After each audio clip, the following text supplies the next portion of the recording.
Alright, so a few new relics have been added to the game, and it's time to rank them again. Now, if you watched my previous Holy Relic ranking, of course this video acts as not only me ranking the relics in power, but also recommendations of what relics you should be making next, according to, the placement of that relic. But I think that the way I was doing before was kind of wrong. I was just ranking the relic by how powerful the effect is. And I think from now on, I'm gonna not only rank by how powerful the effect is, but also by how much that relic makes the character more relevant. For example, and the reason why I'm doing this is because of Beatrice. When I was thinking of Beatrice's relic, right? Beatrice's relic might actually be quite... I was Beast Trees. Quite possibly, maybe the best relic in the game. Like really think about it. Increases crit chance and crit damage by 80%. That's nuts. If this relic was put on, like, I don't know, Trader Meliodas, like a good character, this relic would be actually broken. It would make the game unplayable if you didn't have it. But because it's on Beatrice and she sucks, it barely made her usable still. So, like, do I rank her relic here, considering that Beatrice didn't really get that much improvement out of it? No. So I'll be ranking it, like, here. It's a very good relic, and it makes her more usable, but the character did not become better. Maybe even here. Like, I think the character still, makes a big difference. Like, a relic like Summer Merlin, right? Summer Merlin by herself is a phenomenal character, right? That she by herself, no relic, she's a phenomenal character, but her relic kind of sucks. I mean, it's not the worst thing ever. It's not like, I don't know, like Bond's relic, where you need to crit to get like a 10% attack boost. It's really bad. Like, it's not that bad, but not really good. So, it doesn't improve the character, really. The character's already, like, at the top without the relic. So, I just want you to put that explanation because we're going to be ranking characters a little bit differently. That's why I moved Twigo to, like, the top. Because, I mean, man, it is. Twigo's relic is busted, man. It really is. It's above busted, sorry. It's above busted. So if you want to take a look here before we continue. But, yeah, let's just moving in. Echidna, again, we're ranking the relics, not the characters, right? Relics, not characters. Want to keep that in mind, because again, Summer Merlin, if we're ranking the character, should be here, right, at the top. But Echidna, her relic is actually not that great. Increases damage dealt by 35 and decreases damage taken by 15. But I think in combination with everything that she does, I think it still deserves to be up here. It's kind of like a Kyo situation, where Kyo's relic on paper doesn't look the best. Like, it just gives 2 more ignites. But in practice, it works so well. And also Brynhilde, right? Brynhilde, like, on paper, it doesn't look the best. Like, she can only be debuffed once. Whoopity-doo. But in practice, it's so goddamn useful. It's insane. I don't think it's as as crazy as, like, Brynhilde's surprisingly, good relic. But it's still pretty good. Reinhardt, of course, I mean, I don't think I have to explain that one. I don't think I have to. Emilia might have one of the worst relics in the game. It's horrible, terrible. I mean, considering the ReZero relics are free, it's like, yeah, you're going to give it to her. I mean, the period is over, right? You had the opportunity to give it to her for free. With the event, but like it sucks. The relic sucks. Rem's relic is not as bad as Emilia because very niche situations it could win you a match. It could. So I'm gonna give her a tier above Emilia. Emilia's just sucks. Emilia's relic is just awful. So it's kind of like the end. Oh boy, this is the end relic. This costs dog materials, but the end relic costs dog materials, man. Rem's relic is very good. It makes, I kind of want to put it here. It makes her very good on bird, and I'll give it to her. I think it's better than like most relics here, but I still wouldn't, because I don't know. I still wouldn't say that it's like as good as a relic is for like Chandler, which made him literally like one of the best PvP characters in the game. And PvP is a much more competitive field than like Bird. I guess she's also decent for Deer, but I don't know. I think it's a good spot for her. It's pretty good. It's just it makes her pretty good for Bird, and that's it. That's kind of it. Like for I don't know. What else is there? I'm trying to think. I don't think there's much else for her. It's just Bird, but it's good. And what it does is pretty good. If you don't know the relic, I guess I can say, but I'm hoping most of you do because it just came out. But still, Heraldic just gives her like basic stats if there's like unknown in the field. So you need to make like a full unknown team to really work. But like because Bird, and also Deer, the main characters on the team, Yorm, I might as well pull her up because I'm going to talk about her in a second. She also got a relic, and Miguelda are both unknown. You already have a good basis because you're going to be running them, right?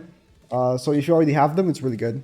Now Yorm's relic, might as well jump to her, is insane. Like, yeah, if you right now have the opportunity to make a Deer relic, make hers.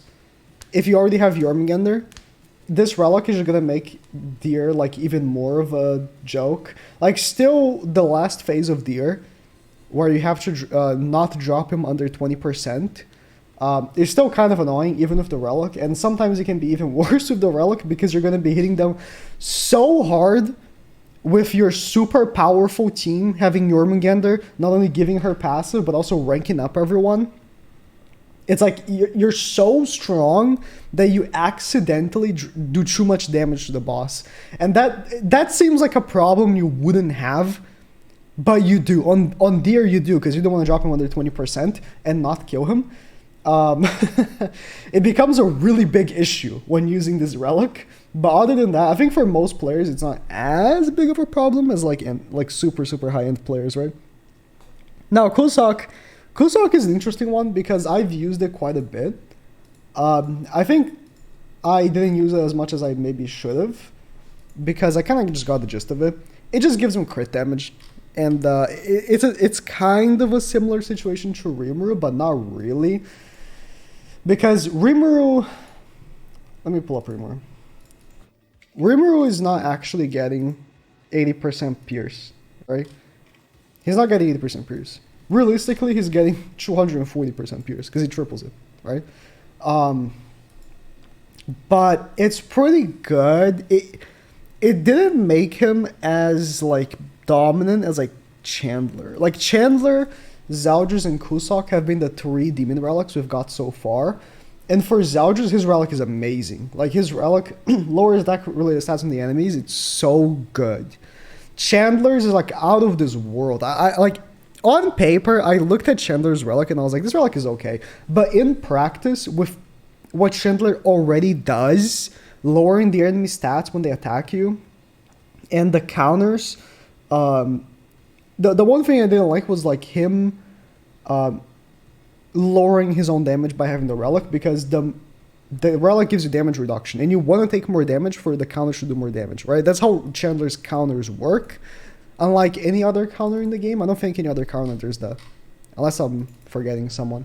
But the issue is that, I mean, in PvP right now, we have characters that hit so goddamn hard that if you didn't have the damage reduction on top of lowering enemy stats, you just die, right? So it was actually much better done than I initially thought. I'm just not smart enough, I guess. But yeah, it's just Chandler's relic is a crazy thing, while Kozak's is good. I will give him this. Like, it's gonna make him slightly better on Bird. Like, he was already pretty good for Bird, right? And I think that this might make him, like, the best double hitter for Bird. If you don't know, the way to go on, like, fast clears for Bird is instead of using a taunt character, which would bypass the one-hit kill on the second floor, you use a double hitter so that you can actually hit 5 times and kill the boss in 1 turn. Kozak is a pretty good one for that if you have like full dupes on him. because he also has Power Strike, which doubles up on having a Power Strike ultimate for the first floor. I think he might be the best double hitter. Like, it was between him, the one, and Freyr. I think Freyr is like the biggest competition for Kozak. The one, unfortunately, has been falling off. It is what it is. He got a terrible relic. The one has been falling off, and Kozak, like, I think now he's just guaranteed better than the one, and like in competition with Freyr. Freyr is actually pretty good as well. He also has a cleave card, and using him side to side with Freyr, Freyr's cleave does like almost the same amount of damage as Kozak when Kozak has the relic. It's like Freyr does more damage than Kozak if Kozak doesn't have the relic with the cleave cards, but slightly less if Kozak does have the relic. So I think it's a minor improvement. It doesn't really change for like the other skills, because when it comes to his ultimate, he's never going to crit. So like giving him crit damage is literally just cleave. This card is not going to crit because he has super low crit chance, or his ultimate. They're not going to crit. So it's literally just a cleave card. Which is a bit of a flaw, because then it doesn't work everywhere. And I'm talking about Kozak's relic way more than the other relics, because I think it's the more important of these to rank, given that it's dog materials. Okay, Deer is still an end game activity, and still there's people that can't do it, but like Deer is so old.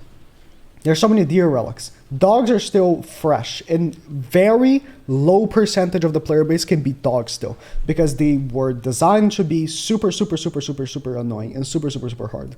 So I need to be extra critical of them because that's just how things work, right? Kozak, being such an expensive relic, needs to be, talked on like this, because Kozak's own character, aside from the relic, just isn't very good. Like in PvP, you're not going to be running Kozak. I'm talking strictly for Bird for him. PvP, you're really not going to use him. I mean, he's pretty decent.